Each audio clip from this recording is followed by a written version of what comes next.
Time passed.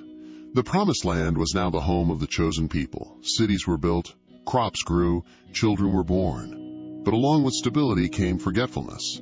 They forgot who led them in the desert, who opened the Jordan, who gave them the land. Without kings, the people were governed by judges, men and women raised up by God in times of crisis.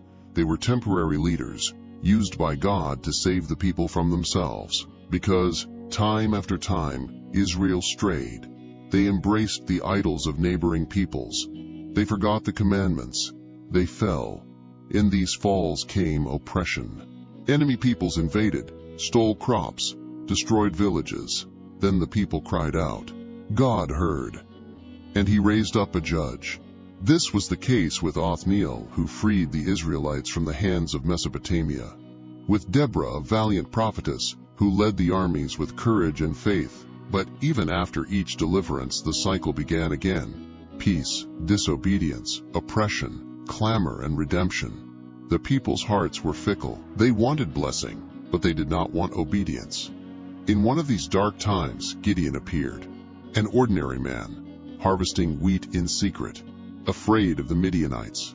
An angel appeared and called him. The Lord is with you, mighty man of valor. Gideon doubted. He asked for signs.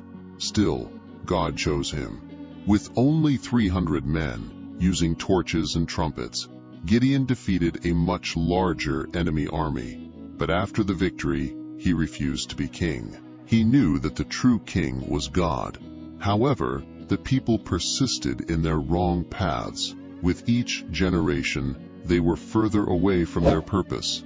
Faith became tradition. The commandments were forgotten. Altars to strange gods multiplied.